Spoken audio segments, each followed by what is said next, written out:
There are times when you do these podcasts, when you do the work, you watch the film ahead of time, you read the book, and you're hoping it's going to be good. You're hoping that something might happen. You're hoping you'll make a connection with the guest, and you hope the conversation will be good because your listeners like that. And then there are times when you record a podcast and all of those things happen, and it's better than you ever possibly imagined. And that is exactly what just happened today. Ladies and gentlemen, today we're talking about Purple Rain, the 1984 epic by Prince, which remains an iconic moment in both music and film history. And we're joined by Rashad Shabazz. He's an author, he's a historian, and he just wrote a book called Prince's Minneapolis, a biography of sound and place. And we talked today not only about this amazing film, about Purple Rain and where this fits in Prince's life, but the geography of sound in Minneapolis, the roots, the origins of Minneapolis, the sound of Minneapolis, where Minneapolis fits among these other iconic cities of music like Chicago or Memphis or Nashville or Austin or Seattle. We talked today about what made Prince different. We talk about his relationship with Michael Jackson. And we bring all of this in by talking about what's going on in Minneapolis to this day. We talk about the murder of George Floyd. We talk about the invasion by ICE agents into the city. This is one of the most amazing conversations I've ever had with any historian ever. It is a delight to bring this to you, to talk to you about this film, talk about this music. I think you're really going to like it. I'm Jason Herbert, and this is A Reckoning.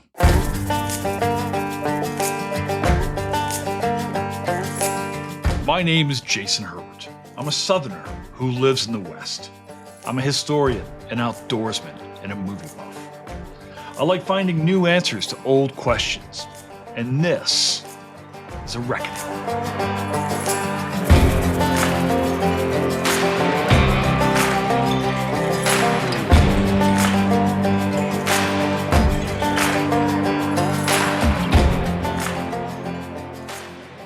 Dude, okay, so I am so excited to talk to you about this for like so many reasons on this book. I got to sit down and watch Purple Rain the other day. I just sat here and I was like, God damn, this is transcendent. You know, it's such a film. And I'm getting ready tomorrow to fly to Seattle, another one of these classic cities with like its own sound, right? Yes. And you got me thinking when I was reading this thing about like the sounds of cities and stuff like that. And then there's this totally unlikely city that you and I actually have ties to. Because here's the thing. Here's what I didn't tell you when we were talking. I did my PhD at the University of Minnesota. So so when I saw the book on the UNC page, I stopped. I was like, dude, I immediately messaged Sonia over at UNC. I was like, send me this book right now, please. And it was like here. And then when I got it, I was telling you, I was just tearing it up. So oh man, I'm excited, man. Yeah. So you did you live in Minneapolis while I did. Yeah. So I did graduate school, right? And I went back. So I flunked out of college twice when I was a kid. And then I went back when I was like older. So I'm like 37 years old, living in a basement apartment, like kind of between Minneapolis and St. Paul, you know, kind of close to where that Como Observatory is. Oh yeah. Yeah. I know exactly. Dude, that place was great. I love that place. Yeah. So living there, and then, you know, you're walking through Dinky Town on the way to campus. Dinky Town. You know? Yeah. There's so much of that there. And of course, Prince, you know, and Prince died when I was on campus. I remember when he died, like the whole town was just like, it was like it's a shockwave that went through the town, right? It was like word was spreading. It's like, oh my God, he died. You know, it was just crazy. So you were there in 2016. I was, yeah. It was crazy. You know, I remember walking around telling people, it's like, oh my God, Prince died. You know, it was nuts. And you know, Prince for me was like this dude who I didn't start to appreciate till I was much older because I grew up I was like a little white kid in like Western Kentucky, right?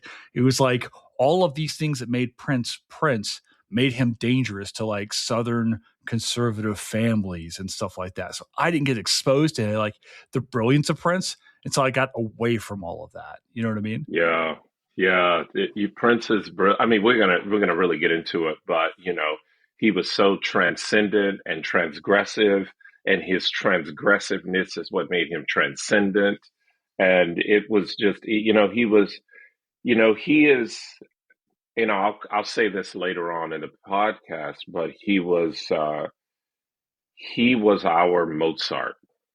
Is the best thing that the United States has to Chopin, to Mozart, to Bach and Beethoven. His expansiveness as a musician, his compositions, his innovation, his creativity. There's simply no one like him. And it's 10 years. This is 10 years since his passing, and this book is really an attempt to capture his brilliance in this moment, 10 years after his death, and also what, in terms of what's happening with Minneapolis. So yeah, that's what the book is attempting to do. And, fortuitously, it came out as all of these things are happening in Minneapolis right now. Yeah, that makes this book all the more relevant. Like, as you're talking in the book about issues of race and the state, and like, what people aren't expecting when they go into to listen to read a book about Prince is like housing control and stuff. And I'm digging it. I'm just like, let's go, right? It's wonderful. Yeah, there's so much we can get into on this, and I'm terrified that this conversation might last 6 hours. I was telling my girlfriend, I was like, I, s- she was like, well, how long? Like you might see her like, in the background, and She got to say she hi was, if she comes out. yeah, yeah. Like she popped out for a second, and she Right. she was like, how long is it gonna last? And I was like, maybe I was like in 45 minutes, an hour, hour and a half, maybe longer. And I was just like, yeah, it's just gonna, like, we're just gonna talk. And I was like, Jason sent me an email, and it was like full of questions.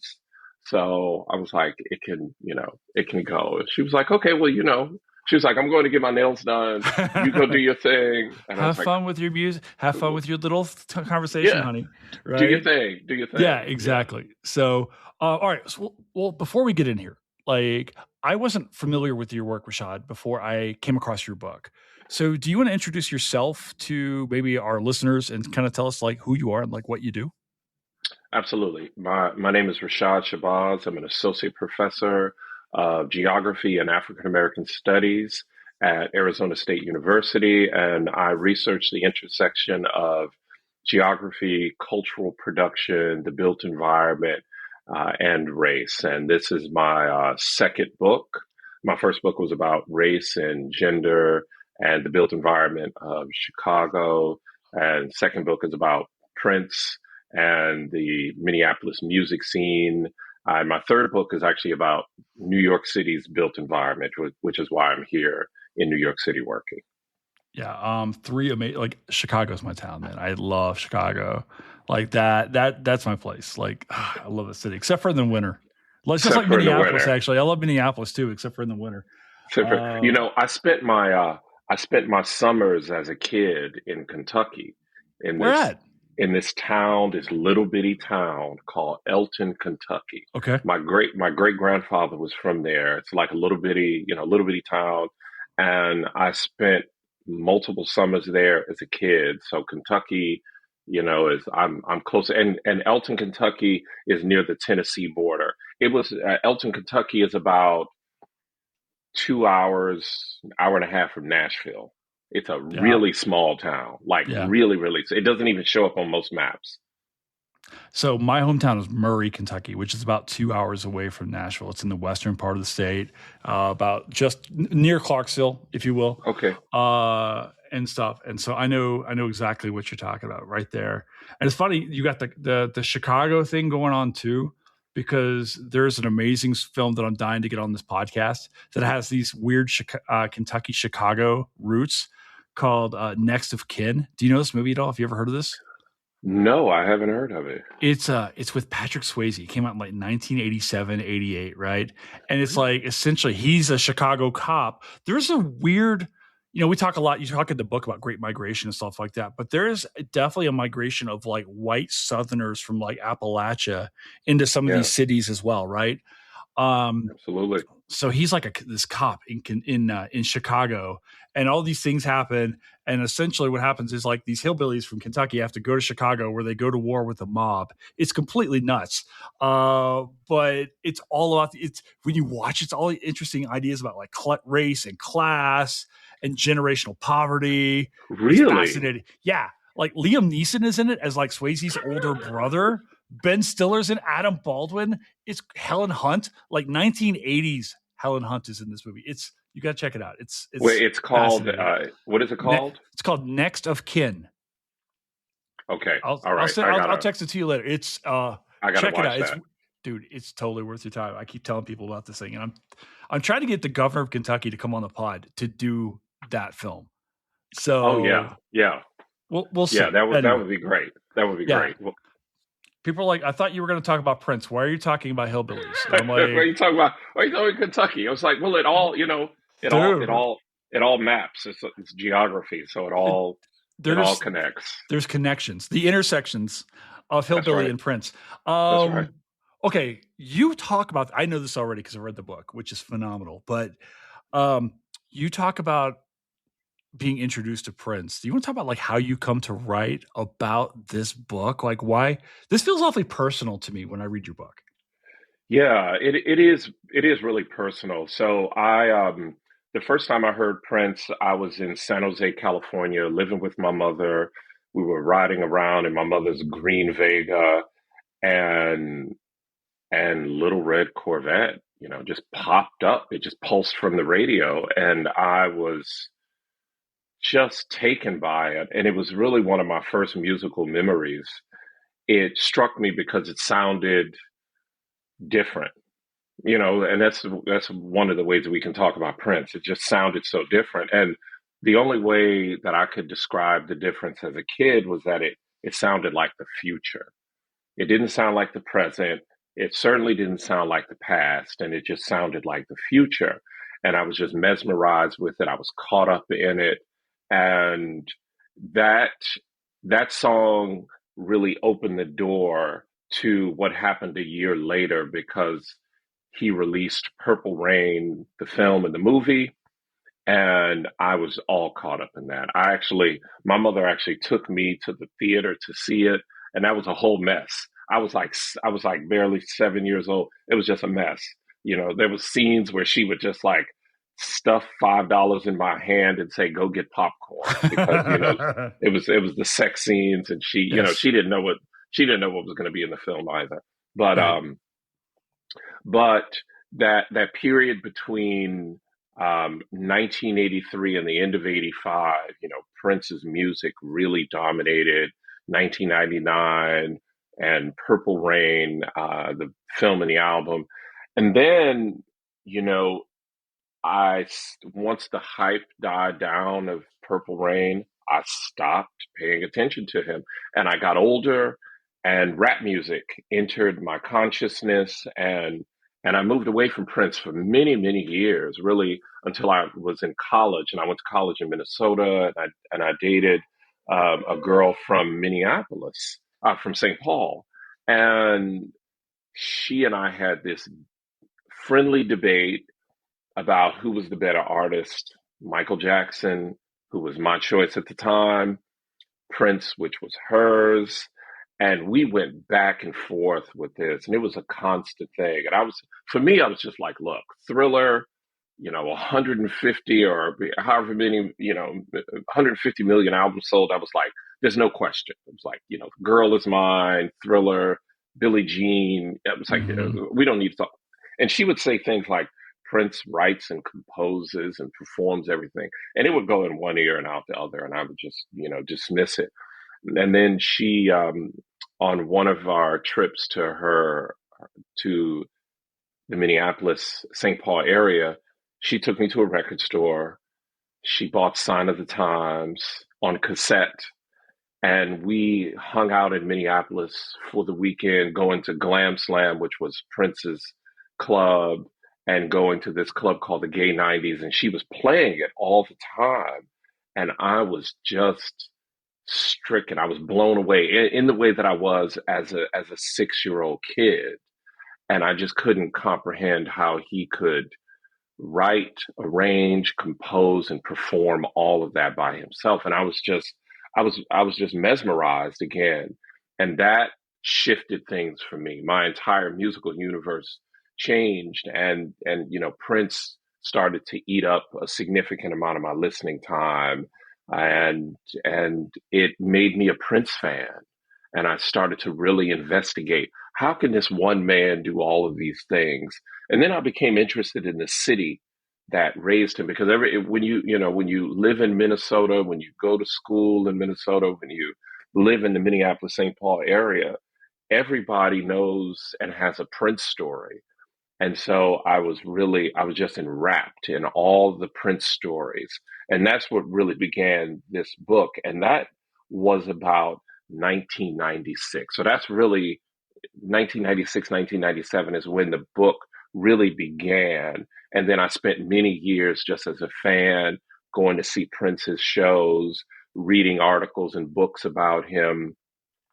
And then in 2014, I was teaching a class at the University of Vermont, which is where my first job was. I was teaching an introduction to human geography course, and I put a 2 week section in about cultural geography, and I focused on Minneapolis. And that was the start of this book. This book sprang from that. Yeah, I'm so giddy. My advisor at the University of Minnesota, the single best lecture I ever saw anybody give. My advisor is a guy named David Shea, and he was given like the second half of the U.S. survey course, right? And he does this history of Minneapolis according to Prince Rogers Nelson. And he said exactly what you said. He was like, everyone in this city has a Prince story, right? You knew him, you knew of him, you knew his aunt, right? His grandma came, or like whatever, right? Everyone had a story. Yeah. And like this guy touched so much of it. Yeah, Prince was significant like that because, you know, unlike unlike a lot of rock stars, and unlike Bob Dylan, and I don't want to call Bob Dylan out or say anything negative about Bob Dylan, because Bob Dylan is an icon. I love Bob Dylan, but Minnesota has two music icons, Bob Dylan and Prince. Bob Dylan left at 18 to come here where I'm currently giving this podcast to New York City, because he wanted to make his way. There was a burgeoning folk scene in the West Village, and he knew about it. And he was living in the Iron Range, which is on the Minnesota Canadian border. It's way, way up there. Minnesotans call it the North 40, because of the latitude. He was living up there. He moved down to Minneapolis, and he lived in the Dinkytown area where the University of Minnesota is located. And he was a part of the music scene there. And then he left to go to New York. Prince stayed for his entire career.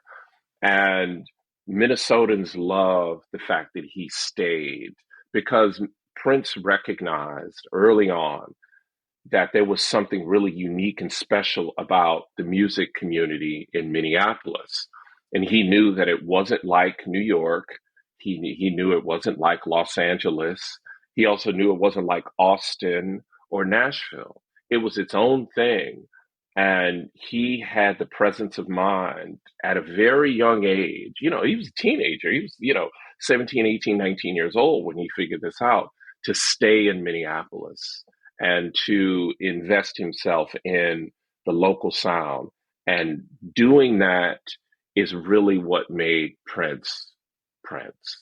The reason we all love Prince, the reason that we all dance to his music and we cry to his music and we make love to his music, is because he stayed in Minneapolis. And that, to me, is the testament of him as an artist. If Prince would have moved to Chicago, or if he would have moved to New York or Los Angeles or wherever, he would have still been incredible, but his sound would have been fundamentally different. And to me, that is what the book is about. The fact that he stayed there, that he became part of the city's sound, and he grew the city's sound through his nearly 5 decades of being a musician. And to me, that's what makes Prince so special. Yeah. Okay. So I want to build on this because, you just name dropped some of these amazing cities, right? And to say Minneapolis is amazing is not to short Chicago or Nashville. All these places are phenomenal in their own right. Like I know, Rashad, what Beale Street sounds like, and I've been to like the clubs in Nashville that people don't know exist, right? But there are all these cities that have their own sound. We name checked Seattle a little earlier, right? Um, but what makes Minneapolis as far as the sound goes? What is the sound of Minneapolis? In a sentence, Minneapolis does not have a musical hegemony, meaning Minneapolis doesn't have one kind of sound that dominates it. In Chicago, for much of the 20th century, and still today, if you can't play the blues, you just can't gig. It's over for you. In Los Angeles, for much of the 20th century, if you couldn't play rock music, in the vein of the Beach Boys, or maybe in the vein of Red Hot Chili Peppers or other bands, you could not gig in New York City if you were not engaged in rap music and hip hop uptown in the Bronx, or if you were not doing punk, downtown here in the East Village where I'm currently at, you couldn't gig. Or of course in Austin and Nashville, if you couldn't do country music, it was a wrap for you. So all of those cities, they have a dominant sound. Each one of them has a dominant sound that defines them, right? And much of the country either either consciously or unconsciously recognizes that. Minneapolis, there was no dominant sound. There was no musical hegemony. But what there were all of these different kinds of sounds, and they were organized along racial and geographic lines. So for the black music sounds, they were in the near north side of Minneapolis, and they were in South Minneapolis. And South Minneapolis, much of the country and a lot of the world knows because that is where George Floyd was murdered. That was where much of the protests were happening. It's where many of the ICE agents are currently operating at right now. And in downtown Minneapolis, in the middle part of the 20th century, there was a kind of jazz, sort of top 40 jazz sound. And then in the late 60s, all the way up to the early 1980s, there was indie rock and punk. So you have uptown, you have in the near north side, you have rhythm and blues, you have funk, you have early rock and roll, you have the same kind of sound in the southern part of the city, and then downtown you have indie rock, punk, and um, you have indie rock and punk. And what Prince's genius is that he synthesized, cohered all of the city's sounds. So instead of playing the music in the community that he was born and brought up in, he was born in the near north side, and he lived between the near north side and the south side. He went back and forth. He went to school there. He had family there, so he was constantly going back and forth. Plus, his band was gigging in both the north and south side. Instead of doing that, what he and Jimmy Jam and Terry Lewis and Morris Day and the late Jelly Bean Johnson, who just passed away a few weeks ago, what they did was, while they played the music of the near north side and the south side, they were also interested in the indie rock and the punk that was going on downtown. And they wanted to participate, right? They wanted to be part of that innovative, cutting edge sound. Prince was the one who could bring it all together. He was the one who could connect punk and funk, R&B and indie rock, new wave, and jazz. He could bring it all together harmoniously. So he could take chord progressions from indie rock. He could take bass lines from funk. He could take rhythm from R&B, and he could blend it together and create something new. And that new music was the Minneapolis sound, right? That's what we all love, right? So when you hear 1999, for example, and all of the listeners know that, and you know the song, right? You know, that percussive synthesizer that comes on. Dun, dun, dun, dun, dun, and what he's doing is he's drawing from funk music and James Brown and Sly and the Family Stone. And instead of using horns, so if this was James Brown would have used horns for that dun dun dun dun dun.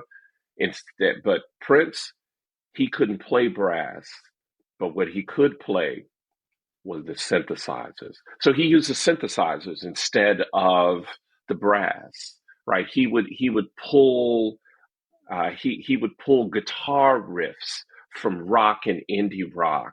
He would pull bass lines from funk. He would pull falsetto vocals from rhythm and blues. And the way in which he was able to tie them all together, that became his signature sound. And it was unlike anything else. There was simply nothing else like it. It sounded, like Devo. It sounded like James Brown. It sounded like indie rock, but it was none of them, but all of them at the same time. And that was his genius. Well, you talk about trying to construct this history of this town, and we're gonna go back in time a little bit here in a moment. But one of the things you write about is how elusive Prince himself is. You kind of talk about, like, there's all of these stories around him, a lot of which he kind of concocted. Like, what's the deal with Prince? Like, what are the most common, I guess, Rashad, what's the most common misconceptions you hear about Prince when you say, hey, I'm doing this book, love this dude, whatever? So many people didn't know that he was from Minneapolis until he died. That's one thing. A lot of people What? didn't know. A lot of people didn't know that he was from Minneapolis because Prince sort of seemed like an alien to most people. He just seemed to come out of nowhere. He was small, he was petite, he sort of had this sort of transgressive gender performance, but he was definitely straight, because as you could hear in the lyrics of his music. And his sound just didn't seem anchored anyway. It wasn't LA, it wasn't New York, it wasn't Austin, it wasn't Nashville. It was just like, where does it come from? So that was the one thing. A lot of people just had no clue where he was from. The other thing is that of all the people who saw Minneapolis, and now I'm sort of speaking generationally. So I'm recently 50, and I was born in 1976, and I saw Purple Rain in the theater. People of my age, and a little older and a little younger, they think that the images that they saw in Purple Rain are true, that he had a black father and a white mother. Yes, he had a black father, John Nelson, and he also had a black mother, as well. And so, these are the misconceptions about him. I think some people also, because of the sort of the androgynous nature of his appearance, that he was gay, and he was not that, of course, being gay is some kind of problem, but he was not. He was married many times to women, and he was deeply invested in women. Yeah, there's all of these ideas about Prince, and part of that is also because he told a lot of stories about himself that were just untrue, and he just wanted to create this kind of persona. He did it for a lot of different reasons throughout his career, but ultimately, the main reason that he did it is because he didn't want anybody to focus on anything else about him other than his music. The only thing he wanted people to know about him was what he was doing musically. He didn't want to talk about who he was married to. He didn't want to talk about his parents. He didn't talk about Minneapolis because, he it rarely comes up. Again, like I said, most people didn't know he was from Minneapolis. But the only thing he really cared about was his music. And so when I sat down to write the book and I began to do the research, I wanted to I wanted to be I wanted to be honest about who the man was and what he wanted people to know about him. And the only thing he wanted anybody to know about him was his music. That was it. And so, even though I talk a little bit about him in a kind of biographical sense, in order to sort of tell the story of the city and its sound, I really try to focus on his music because in his music there's so much. There's just an abundance in his music, and if you can understand the city that raised him and the city's music scene and the city's culture and its politics, you really get a deep understanding of the man. And Prince's Minneapolis is really an attempt to do that. Yeah. All right. I want to go so deep into this as I'm thinking about the scenes in the film and also Prince himself. Let's talk a little bit about Prince in 1984. I guess maybe, Rashad, let's set the record straight, right? Because it's very easy to take this film at face value, go, oh, wow, his dad was black and his mom was white. And that explains why he's got the very fair. And you're like, oh, I buy this. And you're like, no, no, no, no, no. He's a black man from a black neighborhood, right? Yes, yes. Um, but let's talk about, where is he in 1984? Like, is he a superstar in 1984? What happens immediately, kind of leading up to Purple Rain, and then I guess afterwards? One year before Purple Rain comes out, the 12-inch single to to Little Red Corvette is released in 1983. And the reason that's significant is because for years Prince had been releasing albums. Prince's first album comes out in 1977, For You. And it is done partially in Minneapolis, but also partially in the Bay Area, meaning it's recorded in partially in Minneapolis and partially in the Bay Area. And then in 1979, Prince comes out, which has, two great songs on it. And it really boosts him into the public sphere. And then in 1981, Dirty Mind hits. And Dirty Mind is the album that changed everything for him because he went from being a sort of budding superstar into critical acclaim. That album, had so many incredible hits on it. The sound, the sparseness of the album, the instrumentation, the creativity of it. It sort of shoots him in this different direction. A year later, Controversy comes out again. It gains critical acclaim. He's demonstrating his chops to be able to play punk, funk, synth rock, R&B. He's really showing that he has incredible range. And then 1982, 1999 hits.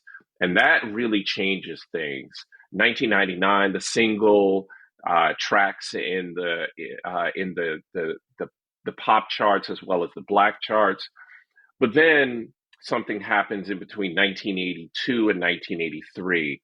Michael Jackson releases Thriller, and MTV emerges as a cultural juggernaut. And there's this tension that as MTV is gaining traction, MTV is not playing black artists. So no Lionel Richie, no Whitney Houston, no Prince, no Michael Jackson. And Michael Jackson somewhat strong arms MTV by creating Thriller, the video, Beat It, and Billie Jean. And the fact that those videos exploded and he turns music videos, which at that point, people like Cyndi Lauper and Bruce Springsteen, they were kind of iffy on videos. But when everybody saw Thriller, that changed everything. That was like, okay, done. And then MTV ended its color barrier and began to play Michael Jackson.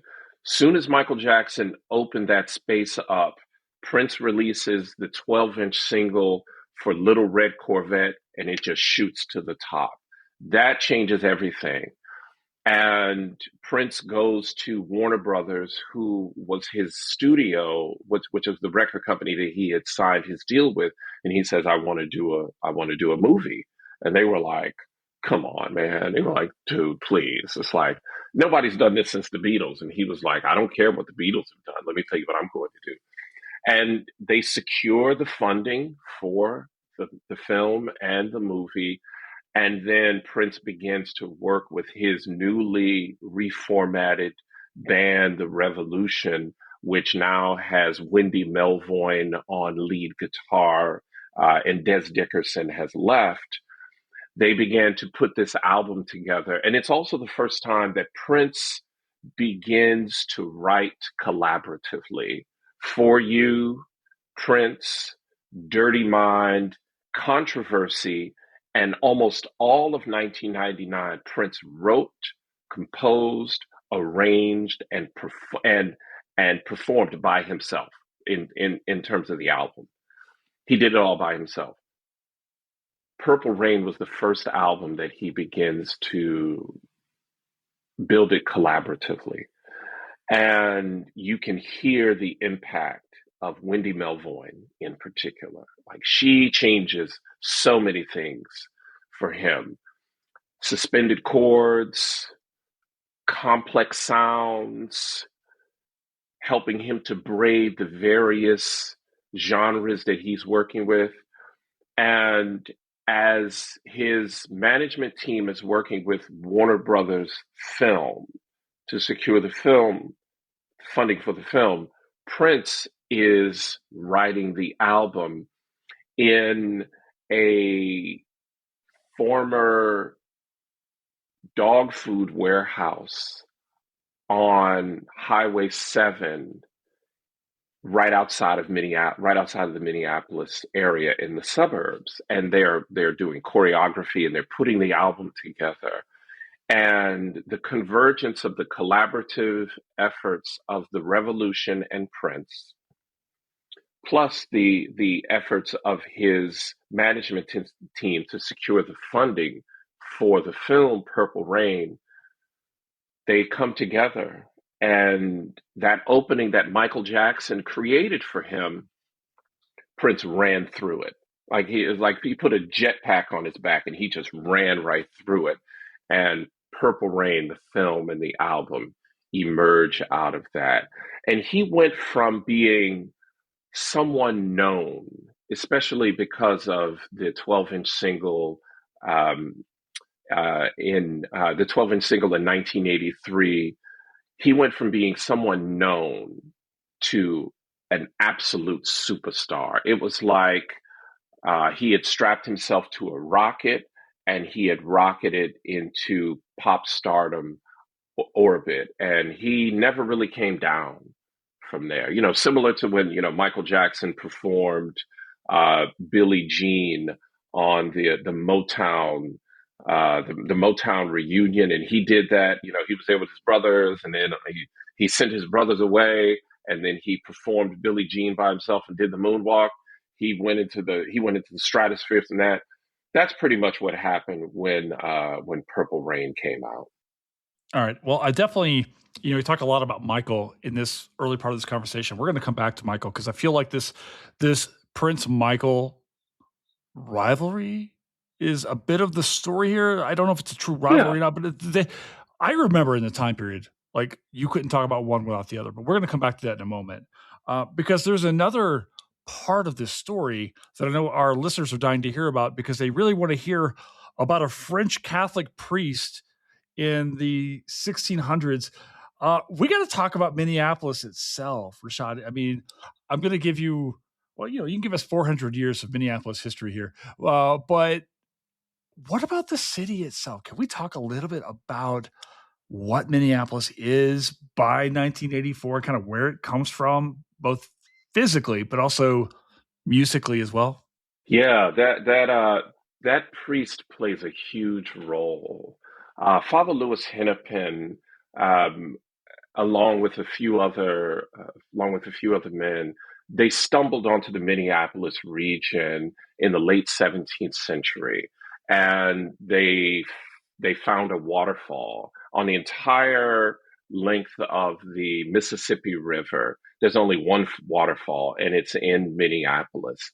And they saw it, and they were astounded by its beauty, and they wrote about it. Father Louis Hennepin wrote about it. And when his notes about it emerged in publication, the federal government, along with many other explorers, were fascinated by the region. And so they converged on the region. But for centuries, indigenous people had been living there. And so there had been, 20,000 years before Father Louis Hennepin showed up, there had been people living there. They had created communities, they had created societies. And when these white settlers show up, two things happen. One, in keeping with the book, Hennepin and white settlers brought a new sonic force to the region. They brought English, they brought the clap of gunfire, and they brought the thunder of cannons to the region. In addition to that, sonically, they also brought something to the region that hadn't been there: brass instruments. And so, particularly because this is the military, the United States military moves in the beginning part of the 19th century, and they build a fort.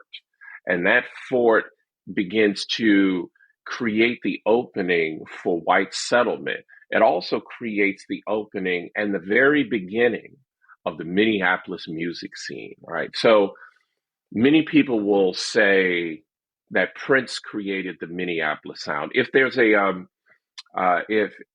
a controversial element to this book, the following words are it. Many people will say that Prince created the Minneapolis sound, and I beg to differ. Prince didn't create the Minneapolis sound. He was its most important composer. He was the man who gave it form and color and distinction. He was its greatest performer and writer, but he didn't create it. The Minneapolis sound was really created by white settlement in the 19th century. That's when it started. And its home, it really begins at the fort that was built at the turn of the 19th century. And the Minneapolis sound really begins to flower when Minneapolis is founded in 1849. And the early sounds of the Minneapolis sound are from Northeastern migrants, white Southern migrants, Germans, but most specifically from Scandinavians. And they brought this whole new sonic force, new rhythms, new harmonies, new forms of instrumentation, new vocal arrangements, new chord progressions, a whole range, right? All of these sounds move into the region. And in about the 1860s, 1870s, Black people began to bring a sound into the city, right? Some of them are formerly enslaved people, some of them are enslaved people who are sort of following their owners up to the Minneapolis region. But in about the 1870s, 1880s, Minneapolis has a sound, and it is created from a diverse range of people. And then, what happens is that Minneapolis in 1884 has its first music festival, and it's a smashing success. It's a real smashing success. And it puts Minneapolis on par with Boston, New York, Chicago, and St. Louis, which are the epicenters of music in North America at the time. And from that, the city's music scene begins to flower. And as we move into the 20th century, a couple of things happen. One, Black migration continues to expand. And so, as more Black people are moving into the city, they're also bringing the harmonies, the rhythms, the chord progressions, the vocal arrangements, the instrumentations of the South, because all of these people, including Prince's family, are coming from the South. The second thing that happens is that the city of Minneapolis takes a chance. And I think this is so important right now across the nation as the humanities are being dismantled at the university level, at the high school level, and at the K through 12 level. What the Minneapolis uh, public school does is that it hires Thaddeus Paul Giddings as the superintendent of music. And what he does is he convinces the city to make music education compulsory. Let me say this again. He convinces the city of Minneapolis and its 50,000 students, he convinces the school board to make music education compulsory, which means that every single day, the 50,000 students who are mostly white, who are second generation immigrants, who are Scandinavian, German, Jewish, Irish, and a growing number of Black students, he convinces them that alongside of math, and reading and history and science that they have to have daily music education. What that does is it raises the level of music literacy for the 50,000 students in the Minneapolis school system, where they learn to read music, they learn to write, they learn to play, they learn breath control, they learn rhythm and harmony. They learn music in an astounding way. What Minneapolis did has never been done anywhere else in the United States. It is the only place in the country to have that level of music fluency. The second thing that did was that when they hired Giddings in 1911, they were still building the school's infrastructure, meaning they were still, people were still migrating in, families were having children, and they were still building the schools. So when he convinces the school board to make music education compulsory, when they're building the schools, they build music into the schools by building choir rooms and practice rooms and chorus rooms. That infrastructure and that sort of pedagogy of teaching music every day, it raises the level of musical fluency and literacy for the kids. And everybody can play. Every student can read and write and speak music, right? And this is it's a transformative, deeply democratic element. And at the same time, like many other cities in the United States, many of these kids are being organized in their social life along race lines. So racial segregation is fomenting in terms of public policy from the federal government that's denying Black loans, that's denying loans for homes to Black people and providing them to white people, and also by local mob violence where Black people are trying to move into white parts of town and white mobs are pushing back, right? So what you have is you have 50,000 students across race, class, ethnic, religious lines who can read, write, play music, all of them. But because they're all divided in terms of their geographies, they're all playing different kinds of music because Black kids are being segregated into North Minneapolis and in South Minneapolis, and the white kids are living around them. And what happens in North Minneapolis and South Minneapolis, jazz, rhythm and blues, soul, funk over the decades take hold there. And in the downtown area of Minneapolis, top 40 jazz, then for a period of time, folk music, which Bob Dylan participated in for his short period of time there, and then indie rock and punk music happened downtown. And so we have a city with racially and geographically distinct music scenes, where just a couple of miles away, it's a fundamentally different sonic geography.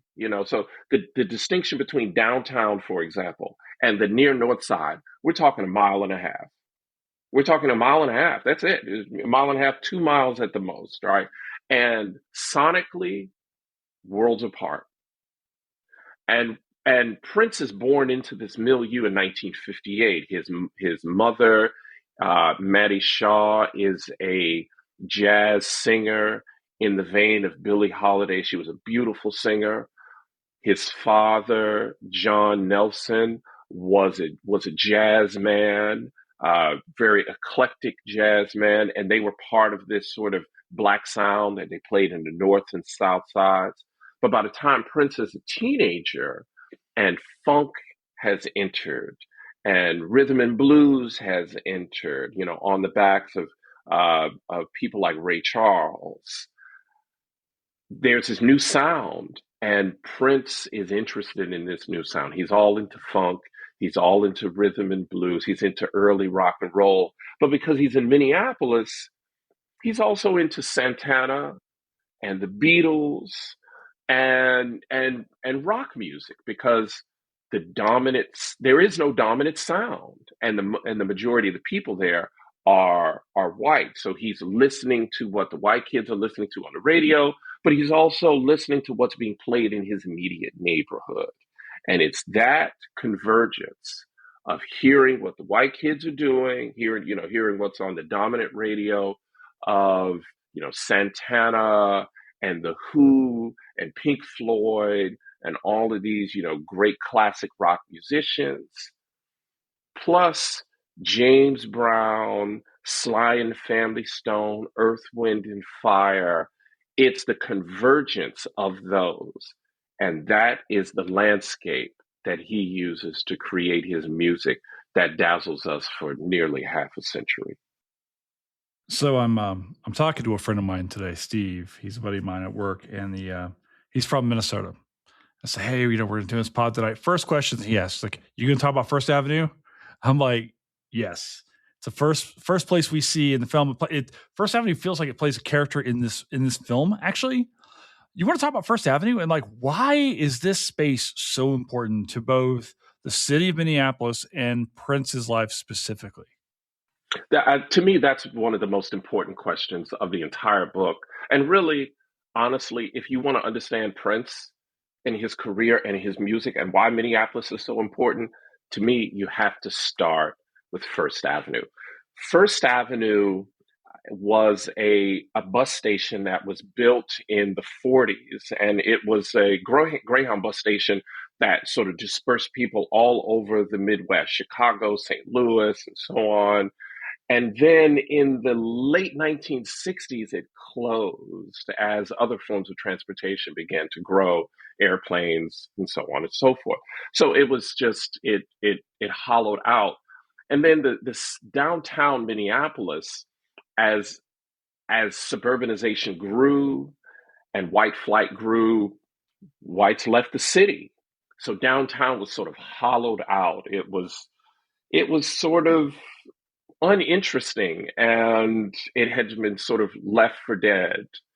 And then the children whose parents left in the mid 1950s and the middle 1960s, those white flight generation, their children came back to the city because they were uninterested with the suburbs. They were like, I'm done with the suburb thing. I'm cool. I don't need this anymore. And also because downtown was affordable in terms of real estate. So they began to buy up, rent all of these places that had been factories and old bars and just old office buildings.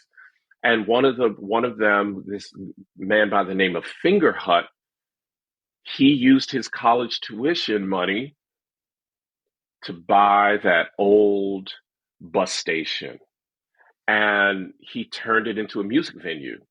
And the first few years, it was semi-successful. They had a 1 year that was good, 1 year that was bad, 1 year that was good, 1 year that was bad. But they were bringing in all of these sort of musicians. And then it closed for a while, but there were a few other venues who emerged in the vacuum to provide space for this new kind of sound that was happening. It didn't have a name at the time, but it ultimately became punk and indie rock. It became downtown became the home of punk and indie rock. And then in the middle part of the 1970s, Fingerhut leans on the management that's running it, and they say, look, here's what we need to do. We need to go in this direction. And that direction was to really follow the sounds that were coming out of New York City, especially in the Lower East Side and the Village of New York City. And that was really cemented with the performance of the Ramones in 1978. They were able to book the Ramones at at First Avenue, which then was called Sam's. It was called Sam's. They booked they booked the Ramones, and the Ramones killed. They absolutely killed. The sonic force of punk in the Lower East Side and West Side coming out of New York, being cemented in downtown Minneapolis, it spurred a generation of young Minneapolitans to begin to be creative. And that changed the direction of First Avenue. From that moment on, First Avenue said, we are going to be a space of cutting edge, innovative music. Now, at the time, there was a color barrier. Local Black artists did not perform there. Ike and Tina Turner performed there. Some other national Black artists performed there, but locally, there were no local Black artists that performed there. And Prince had released 2 albums nationally by this time, and he still hadn't performed there. And because of the Ramones show and the commitment to cutting edge, innovative music, in 1980, they booked him they have 2 stages. They have the First Avenue main stage, and they have the 7th Street entry. They booked him at 7th Street entry in 1980. He brought Morris Day and the Time with him. Then they booked him on the main stage, and he killed. He just absolutely tore the place apart. But what's important about those performances is that what Prince was doing was Prince was playing the music of the city. They could hear the punk, they could hear the indie rock of downtown, they could feel the flavors of funk and R&B from the South Side and the North Side, and it caught like fire. They were like, oh my God, this dude is not only playing this really incredible music, but he's synthesizing, merging the sonic geography of the city. So basically, from 1980 until 1983, Prince was in residence at First Avenue. And what First Avenue did, First Avenue was a laboratory where Prince was able to experiment with the sounds of the city. He was able to bring punk and funk, R&B and indie rock, synth pop, and funk together. And he just kept experimenting. And he would just show up. He would call, Friday night at 10 o'clock and be like, hey, can I come in and do a show? And they'd be like, yeah. And he'd be there 45 minutes later, and he'd clear whoever was on the stage, and he'd do his thing. And he would just sort of see. And he knew if the Minneapolis fans responded, he knew he had something, because he knew that their ears had been attuned to the diverse geography, the diverse musical geography of the city. And if it worked there, it would work anywhere. And that place became the epicenter. So then what happens is that once Prince breaks through, then Flight Time with Jimmy Jam and Terry Lewis, then Morris Day and the Time, then Apollonia 6, then other black bands, they all begin to converge there. And then First Avenue becomes the place to be. If you're doing something innovative, if you're doing something hot, if you're doing something cutting edge, the only place in the city you want to be, the only laboratory sufficient to give voice to your music is First Avenue. And then it became that for the nation. After Prince, First Avenue became a kind of laboratory for the nation. So Rage Against the Machine and the Talking Heads and my favorite band of all time, Radiohead, and so many other bands. They could feel the cutting edge, creative, laboratory feel, and they wanted to go to Minneapolis to try their stuff out. And they all knew if it works in Minneapolis, it'll work anywhere. And that's why First Avenue became so important. Man, I love that. I am fascinated by this place now. I want to talk about some other faces we see inside of First Avenue in this film. We talk about things that make Prince different, and it's definitely, we think about Prince a lot of times about his sex appeal. He's always how, you mentioned earlier, he's married multiple times. He's very, just oozes sex, right? But he's also putting women in his band and not as backup singers. This seems to does this set him apart, Rashad? It 100% does. In the history of American popular music for rock stars, because Prince saw himself as a rock star throughout the entirety of his career. As a rock star, he stands alone. He really, I mean, Bowie is the closest you can get. Bowie is the closest you can get, but Prince stands alone. Prince really liked working with women. He liked women's vocal arrangements because of the notes that they would be able to hit. Remember, he sang falsetto. We have to always remember Prince sang in the Smokey Robinson falsetto style his entire career. So he really liked the range that women could enter. And also, there was something interesting about repositioning the direction of desire. Rock music, rhythm and blues too, but rock music in specific, when you listen to the narrative structure of desire of rock music, it's always the man chasing, desiring, lusting after the woman. And Prince's music, it inverts that. And it is about the woman who is driving the desire. And it is the man, Prince in this case, who is dealing with heartbreak, who is dealing with rejection, who is dealing with being dismissed, and so what he does is that when he brings first Gail Chapman in the initial iteration of the early revolution, but then Lisa Coleman, and then Wendy Melvoin, when he brings Wendy and Lisa into the revolution, everything changes because for two reasons. One, Wendy and Lisa come from an incredible musical pedigree. Their fathers were musicians in a Los Angeles session band, and they played with everyone. They played with Ray Charles. They played with Parliament Funkadelic. They played with everyone.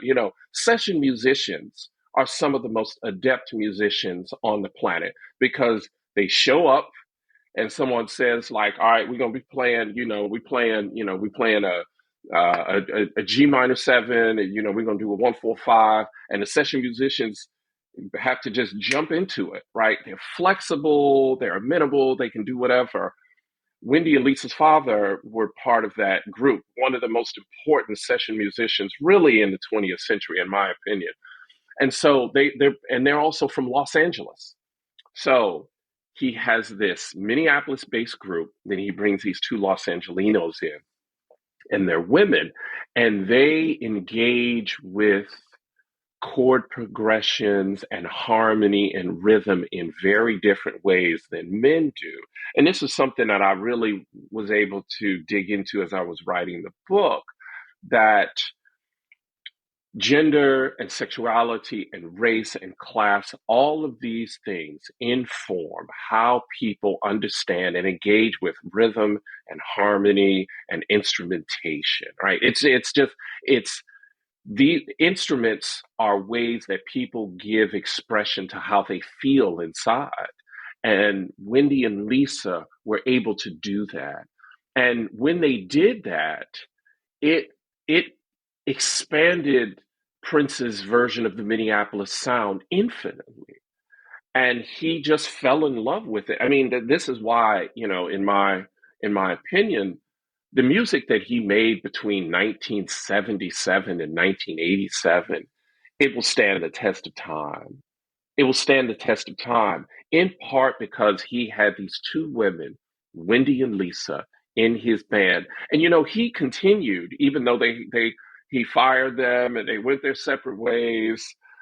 Some years they made up. They made up and they continued to work together because he recognized how important these two women were.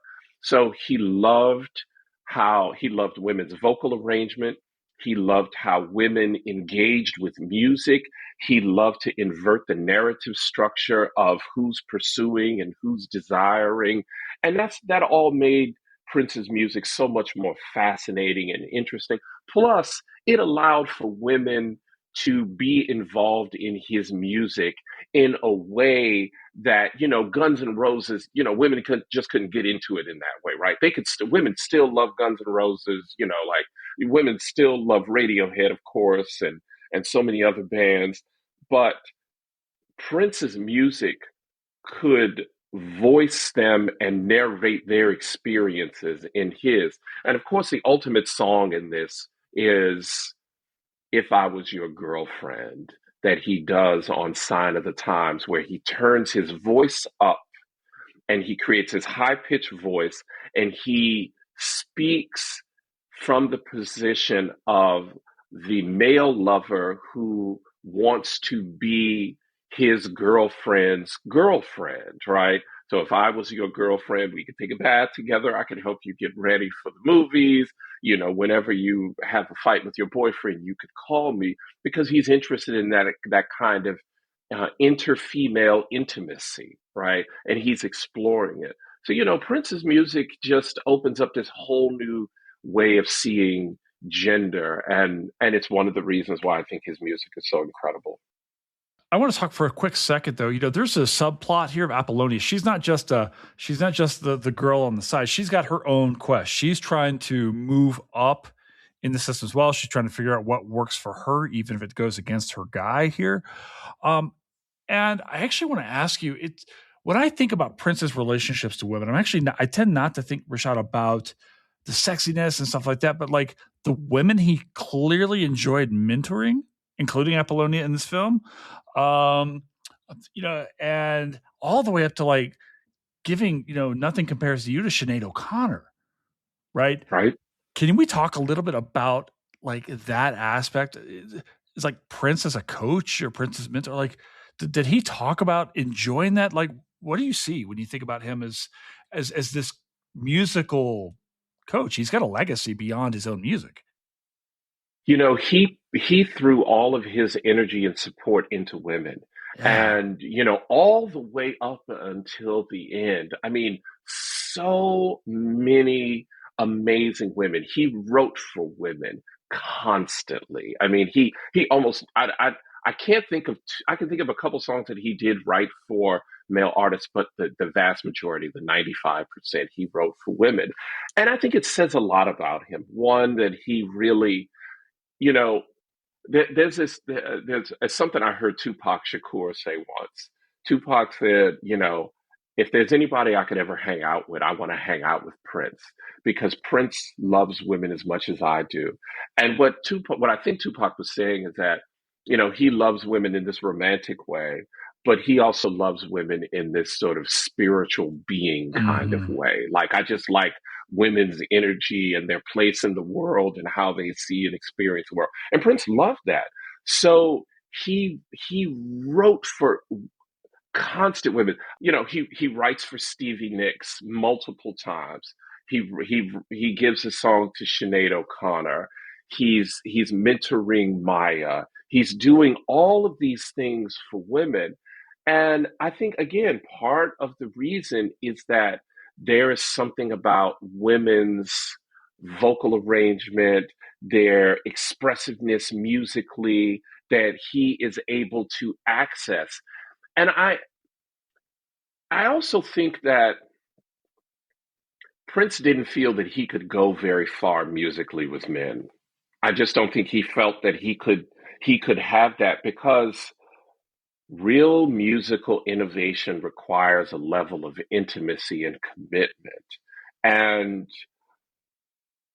men can be deeply fearful of intermale intimacy, and they can feel that intimacy with another man means, like, I want to sleep with you, I want to have sex with you. And while Prince was never interested in that, he may have felt that it was a barrier, which is why men were session musicians for him. That's all men ever were. They were never creative partners. They were always session musicians. The closest he got to a creative male partner was Morris Day, who's a childhood friend. They were like, they were boys. They grew up together. So maybe Jimmy Jam, and Terry Lewis as well.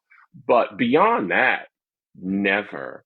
And the intimacy that he could have with Wendy Melvoin. Let's go back to Wendy Melvoin. So Prince was engaged to Wendy Melvoin's twin sister, Susanna, but he's having this intimate musical relationship with his sister. I mean, it sounds crazy.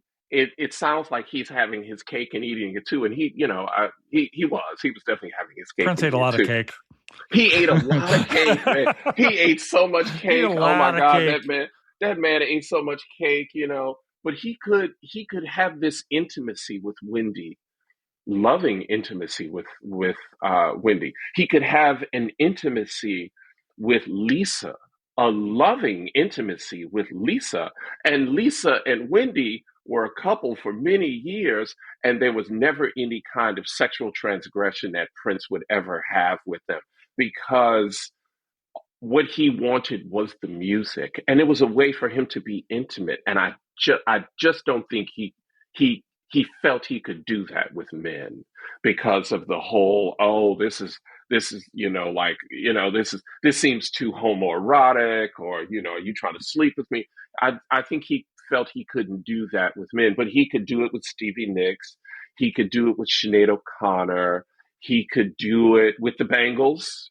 He wrote a couple of hits for the Bangles. He could do it with women, and both he and those women didn't feel fearful about any kind of transgression. But with men, I just don't think he could achieve that. Well, let's go back and talk then about another man then, Rashad. Let's come back and do this Michael Jackson Prince dichotomy. Might be a better word. Like, our audience is aware. It felt like, even in time, and you and I are about the same age. I'm a year younger than you. And even then, it seemed that you were either Prince or Michael. And I remember in the 80s, I'm team Michael. Like, I am jamming. I used to do the how I used to like pretend I was the werewolf in Thriller and like dance in front of my family. And God, I still think Billie Jean is the single best video I've ever seen in my life. I live for that video. It's so timeless. I just got I miss the 80s, Rashad. I just do. Right? You talk about session musicians, and I'm thinking Toto right now. Toto. Dude, Toto, right? Toto. We'll I'm do a I'm going Toto to bring pod. them into this conversation. Oh, I'm you really? actually going to bring Toto. I'm going to bring Okay. Toto into this God, we are conversation. going places today. All right. So okay, so Michael is a child star, and Prince admired him. So you got to remember, he's in North Minneapolis, and there's one black radio station. It's low wattage, so it's only going a couple of miles. It's not all over Minneapolis. It's like North Minneapolis. That's it. As soon as you get south of downtown, you can't hear it. It's North Minneapolis, right? There's one black record shop in his neighborhood, and so Earth, Wind and Fire, Santana, James Brown, and the Jacksons, because at this point Motown has exploded. Michael Prince really loved the Jackson Five. He admired them, and they were an early inspiration. Okay, but now by the time Prince is 16, and he is writing he's recording the songs that are going to be on For You. Michael moves from being someone to admire to someone who is that Prince wants to catch up to. And that's where the rivalry begins. And of course, Michael is unaware of this because Michael's a child star. So you know, from the time of 8, 9 years old, he's in a very different era. And all of a sudden, here comes this other Midwestern kid. It's not a coincidence, Right. Jason, that the three greatest and most important pop stars of the 1980s are all from the Midwest. Madonna Caccione, who comes out of Michigan, Michael Jackson, who comes out of Gary, Indiana, and Prince Rogers Nelson, who comes out of Minneapolis. That's not a coincidence, right? And that is a book to be written. Um, but Michael, but Prince, by the time he's 16, 17 years old, he's looking at Michael very different. He still respects him. He's like, oh yeah, he's great. He's like, he does everything, but he's like, but now they're peers. They're the same age. They're all the same. Him, Michael, and Madonna, they're all the same Mm-hmm. age. So when Prince releases For You in 77, 78, a year after he graduates from high school, he has he sees the album as good as anything Michael has done. And then a year later, Michael releases Off the Wall, which is Mm-hmm. just an There's a reason we outstanding. love 80s Michael. There's a reason I mean, it's outstanding. Uh, Quincy Jones is producing it. Wonderful session musicians on that album. I'm gonna have to check on this, but I suspect Wendy or Lisa's father plays on that album. I'm gonna have to check, but I suspect that Wendy or Lisa's father plays on the album because they were part of the Hit Squad. Wendy and Lisa's father were part of the Hit Squad, and Quincy Jones used to use the Hit Squad, and they're from Los Angeles. So Mm-hmm. I need to check that. But okay, so so Michael wins all the awards that year, for black music, best R&B, best soul. But Michael sweeps it. But Michael is pissed because Michael thinks he should have won best album, record of the year. So he's fuming at the end of the Grammys, and Prince is upset because he thought that what he did was better than Michael. So this is really the beginning of it, and these two men begin to push each other, and Prince released significantly more music than Michael. It's not even a close. Prince released more music than most Western composers over the last 150 years. I can't. I think he wrote more than Mozart and Beethoven. He wrote more than Chopin. So he just released so much. Um, and then Thriller comes out in 82, the same time that 1999 does. and Thriller just explodes into the juggernaut. It just captures everyone. But then, 1984 comes along and Prince releases Purple Rain, and the film and the music and this strange place of Minneapolis. The It just it motorcycle. the motorcycle, the stratosphere like guitar Mm. solos, the Bic Lighter song of Purple Rain, Darling Nikki. I mean, it's just unreal. So you have these two artists, plus, Madonna is releasing at this exact same time. So it's an arms race of music, and what it does is it creates a rivalry. Now, they deeply respected each other. Not only did they deeply respect each other, they liked each other. They hung out. They spent time together. They really, really liked each other very much so. There's uh, now that Prince has passed away, um, all of the non-disclosure agreements that he made everyone sign are no longer valid. So when I was writing this book, I had the I had the great fortune of writing this book after he passed away. I started researching it right before he died, but I did the majority of the research and the writing after. And so all these stories were able to come out that just a year or so later couldn't. And one of those stories was by the great Lenny Kravitz, who is Prince's godson. If Prince has a godson, the closest he has to godchildren are the late D'Angelo and Lenny Kravitz. Okay. That's it. Those are his children. The That's D'Angelo's a nice call. I see the yeah, Kravitz. Yeah. yeah. Kravitz and D'Angelo. Those are his children. Those are the people that he raised. And Kravitz tells his story of he says early in the morning his phone rings and it's Prince.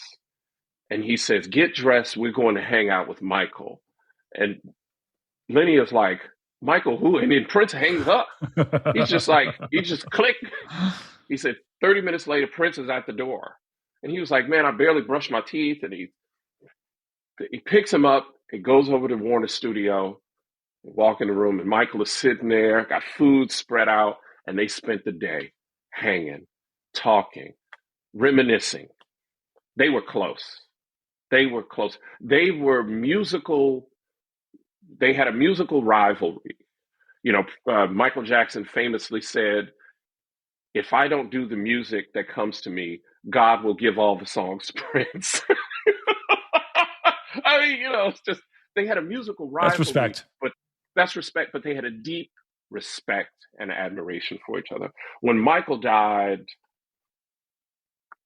Prince went into a deep depression, and he never really came out of it. He never came out of it. The Michael's death um, taught Prince about mortality. It taught him about loss in a way that he had never had, and it showed him that the giants that he had grown up with, him and Madonna, and also Whitney Houston, because Whitney had died by then, right?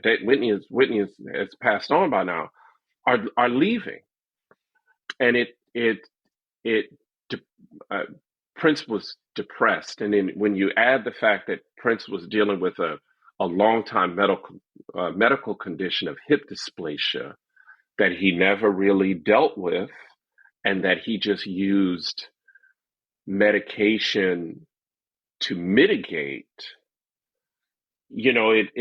it makes sense why he would tragically die of a drug overdose. And this is someone who, famously was, straight laced. I mean, he didn't do drugs, he didn't drink.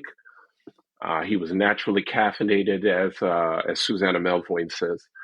Um, yeah, Michael's death, it shaped the rest of his life, and it's not a surprise that Prince didn't live too much longer after Michael's death. Michael dies in 2009. Prince dies in 2016, and he had just been hanging on.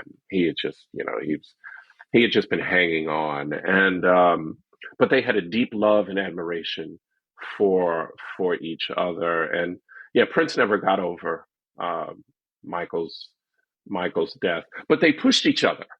They pushed each other. When Michael did, when Michael, in 1987, Michael comes out with Bad, and Prince releases arguably his best work, Sign of the Times. I mean, it's just like they pushed each other, but they loved each other. They respected each other.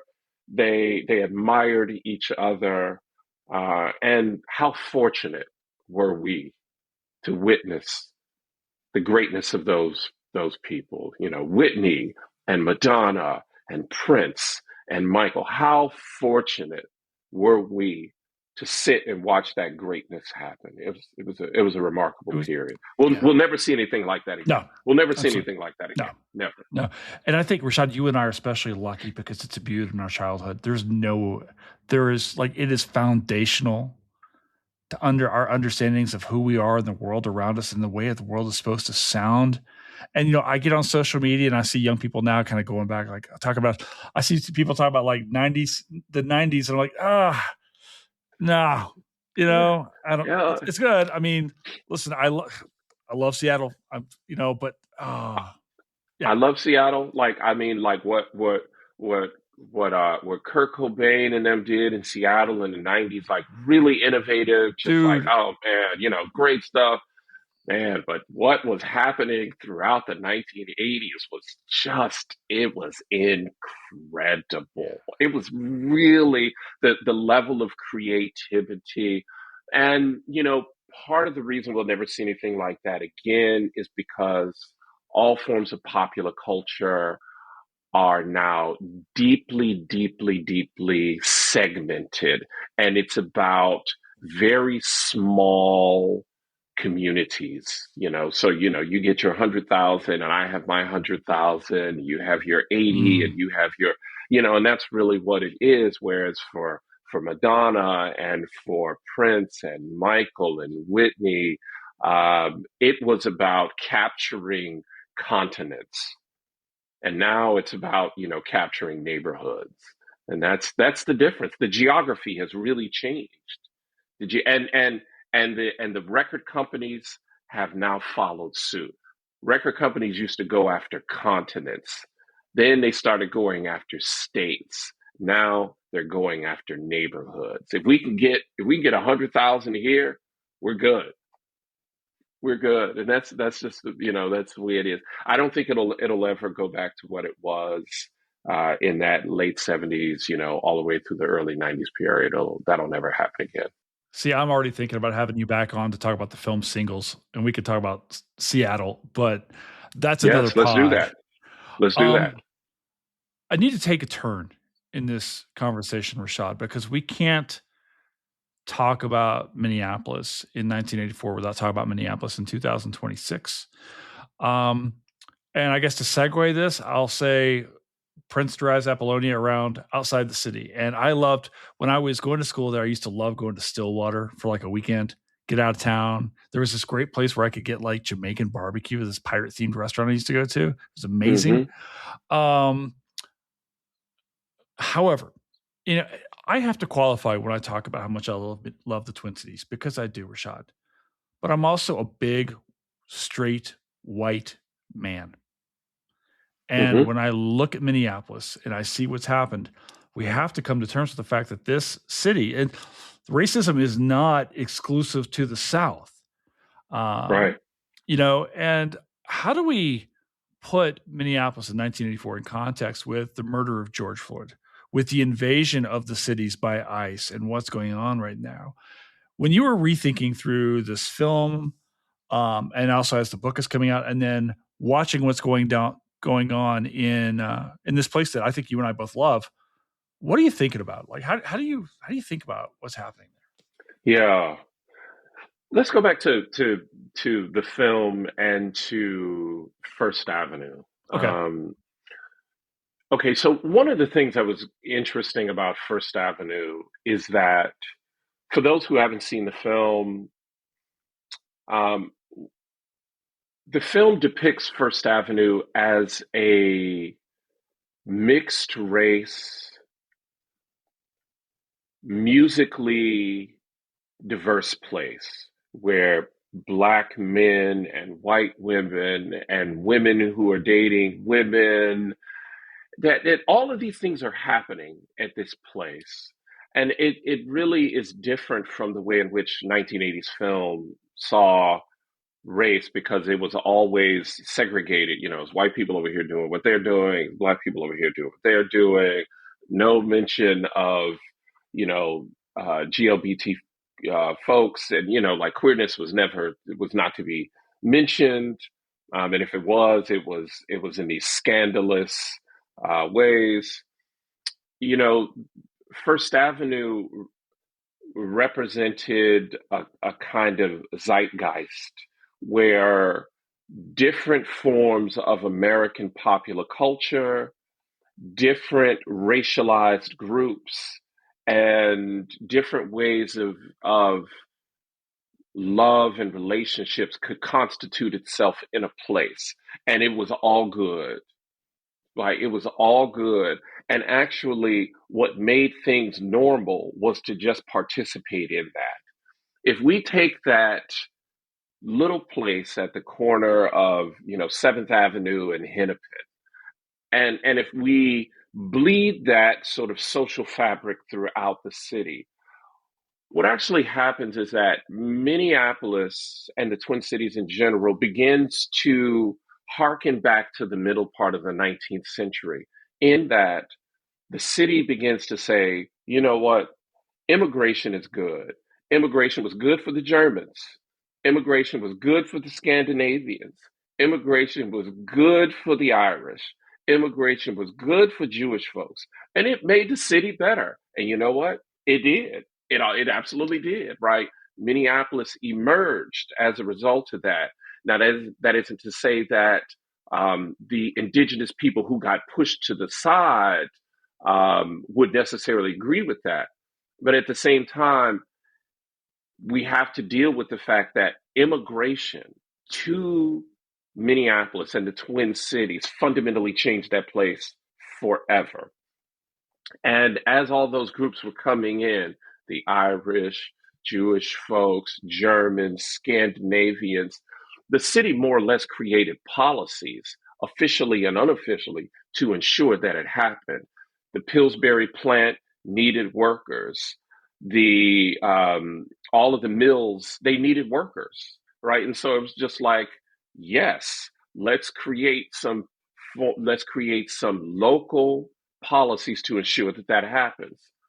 That happens again in the 1980s, when in the 70s and 80s, when the city is expanding, the mill economy has disappeared, service sector work is growing, the city's economy is shifting, and the city does what it did again in the 19th century, which is to say, these folks from Southeast Asia, these folks from West and East Africa, these folks from Latin America, this labor is good.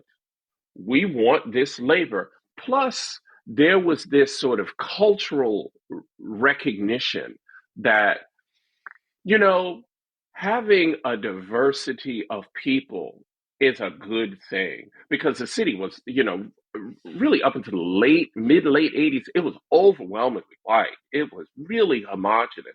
And the people of Minnesota, and particularly of the Twin Cities and Minneapolis in particular, they were like, you know what, like we want to try some other flavors out. All right. And again, taking First Avenue as a kind of cultural signifier, as a cultural benchmark that is saying this is why diversity is good. Look at the music of Prince. Look at the music of all of these bands that are coming out here, and they're fusing all this. What's not to like about this? Why should we say no to this? And from the 70s onward, public policies, brought Somalians in. West Africans, folks from all over Latin America, and folks from Southeast Asia. And it fundamentally changed the nature of the city.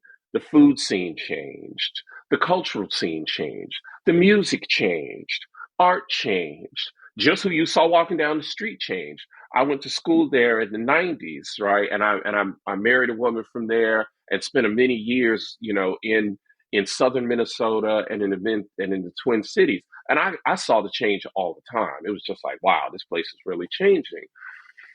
And then and then on top of that, many of these immigrant people moved into the places where other immigrants had moved into nearly 100 years ago. So when the Scandinavians and the Germans came in 1865, they started to move into the near north side and the south side.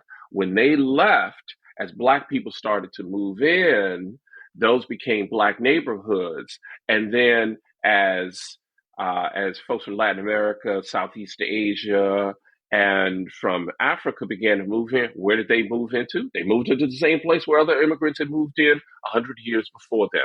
And that is why ICE is in North Minneapolis and is sort of headquartered right now in South Minneapolis, because that's where the immigrant population has lived. But shit, the immigrant population has been living there for 150 years. They've always been there because it's part of the city that immigrants carved out for themselves. So at the turn of the 20th century, it was a Scandinavian neighborhood. There was Scandinavian butchers. There were German butchers. There was Scandinavian shops. There was Scandinavian churches. There were all of this stuff that was on the north and the south side, right? Black folks moved in. Same thing. Black butchers, barbershops, dressmakers, music venues, saloons, all this stuff. Now you have West African, Somalian, Hmong, and all the same thing, right? And the reason why that history is important is because it demands a question. Why all of a sudden does the federal government have a problem with the immigrant population now? In 1870, the federal government had no problem with it. In 1920, the federal government had no problem with it. In 1950, they didn't. They didn't have a problem with it in the 70s. But now all of a sudden, under this new administration, which is openly hostile to immigrants, now they converge on that place and create mayhem. But those places have been the places that immigrants have been coming in that city for a century and a half. And it deeply disturbs me and pisses me off to no end to see what's happening to my adopted city, Minneapolis, right? And anybody who's ever been there, and even if you haven't been there, to see what's going on there is an absolute travesty. And to have the loss of life on top of it is just outstanding. And if Prince was alive, not only would he deploy his musical and financial resources, but he would be irate. He would be absolutely irate about what's going on there. And he would be standing on the side of Minneapolitans. Rashad, thank you for that. God, I love that city. I do, man. It's going to be a part of me the rest of my life. I go back now for weddings. My friend's there. I got to go to the state fair. I got to do the things, right? My girlfriend, I told her today, it's like, you can't know me without going to Minneapolis, For real. I'm taking my girlfriend. Look, I'm taking my girlfriend. We're going to either go like this spring or something. But I was like, you have to go to Minneapolis. And she's from Bordeaux in France. So she hasn't seen all the United States, but I was like, you must see Minneapolis. Minneapolis in the summer puts on a show. To walk across the bridge over the river, right into downtown, to walk around there, go down to St. Anthony, Maine. I used to go watch the movies at that cheap theater on St. Anthony, Maine. Oh my God! I know exactly what you're talking about. You know what I'm talking about? Yeah, and there's a bourbon I know what you're talking about. Yes, and just to see it, man, it's this place. It is this place. You got to get a Juicy Lucy when there. You got to go. You got to get a Juicy Lucy.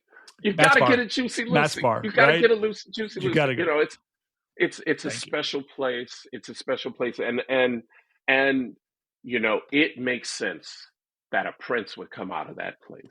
It makes sense that a prince would come out of that place.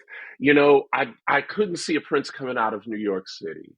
You know, I could see someone with the personality, and you know, yeah, okay, I could see that. But that with the music, no. L.A., Chicago, not. Louisiana, no. Seattle, Prince. Minneapolis, Yeah. Prince, you know, and this is, you know, so if you love Prince, if you find his music entertaining and enthralling, it really means on some level you love Minneapolis, but you just probably don't know it. And I hope this book demonstrates that to people. But I think maybe that's the perfect place to draw this to a conclusion, because there is so much in this book. Rashad, I seriously, you and I could sit here and talk for like another 2 hours about this, about not musical. Like I'm ready to do our Toto pod right now. We'll just call it Africa, right? Let's just go, right? Yeah. Dude. I want to thank you, man, because first of all, reading this book, so many times when I get to doing these pods, I can skim through a book and kind of get the idea for what's in it. You know, you do the grad school seminar thing, right? Of course, what's the argument? What are they doing, right? What are they doing? And I go, I got 90 minutes. I got to get out of this what I can. And here was a problem with your book, and I'm going to give you to the problem. First of all, I drained this highlighter. And then secondly, I start reading it, and maybe it's just because I've got a relationship to the city too. You know, I loved this book, man. It's so good. And I was like, and I was telling you, I was up till 2 a.m. the other night reading. I started in the early afternoon, and I just kept going, right? And all day today, I'm looking forward to doing this. I'm on a plane flight tomorrow, and dude, I was so giddy to talk to you about this. So, man, thank you so much. This has been amazing. Thank you so much, Nathan, for having me. This has been great. I'm thrilled that you love the book. I'm so happy you had me on your show. It's a real privilege and an honor. And you know, I want to share this work because Minneapolis means a lot to me. Prince means a lot to me, and I think this story is a story that the nation needs right now. And that's a wrap here at Reckoning with Jason Herbert. Thank you so very much to our guest, Rashad Shabazz. Rashad, thank you. That was just awesome. You're going to come back. We're going to do another episode featuring an album next time. That's going to be awesome. Thank you, of course, to our producer, quite literally our producer here on the show, Fletcher Powell, for making this show run.